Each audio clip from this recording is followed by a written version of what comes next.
On this following question, I am asked to find the balance equation. So I'm going to have to complete it first. Balance equation, do the complete ionic and the net ionic. Okay. The question apparently gives me everything that I need, and let's begin doing this. Okay, the equation says the reaction between perchloric acid. Perchloric acid is HClO4, HClO4, aqueous solution. Okay, so I go AQ. Between perchloric acid and potassium carbonate, that it is K2CO3. Why the 2? Because carbonate is 2. Okay, and it gives it the potassium. It gives me, that's the arrow, and I end up with, it says CO2 gas, carbon dioxide gas, okay, and that's a comma, water, usually it's liquid, H2O, liquid, and it gives me also, it says an aqueous solution of potassium perchlorate, and it is plus K ClO4, ClO4, aqueous, let me make sure the equation is properly done. I have HClO4, aqueous, K2CO3, that should also be aqueous. Let's fix that right over here. Aqueous, arrow, because that says to give, arrow, and I end up carbon dioxide, water is a liquid, and also aqueous potassium perchlorate. Aqueous potassium perchlorate. The equation is not balanced, and it looks difficult to balance. Let's see over here. I have one H on this side, and I have 2 on this side. So let's begin with that, and let's give a 2H on this side. 2. Okay, let's change color so we differentiate 2. Okay, my H is good now. I have 2 H's on this one, and I have 2 on this side after the arrow. Okay, let's go with the ClO4. ClO4 is 2 here. ClO4 is 1 here. So the ClO4 I'm keeping together because it's the same on the left, it's the same on the right. Okay, so but I have 2 ClO4 here, and I have 1 ClO4 there. Let's give it a 2 right over here. Right over here. Let's do a recount. 2 H's, ClO4 is 2, ClO4 is 2. I'm okay with that. Potassium is 2 on this side.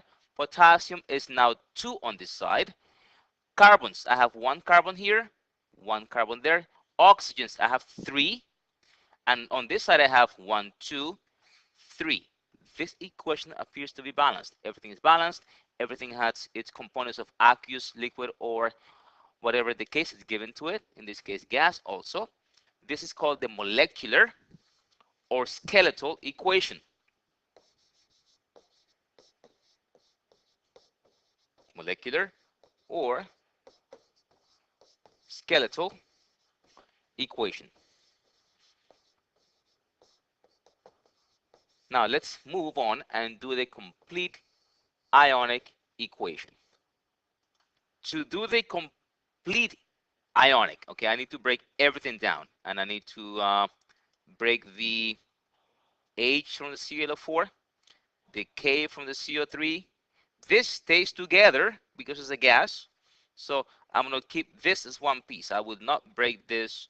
Okay, keep this together. This stays together also as a liquid. Okay, and I will break this into 2 pieces, the K and the ClO4. That will give me the breakdown of the complete ionic. Okay, so do a drop down, and I go 2 H's. It's plus aqueous.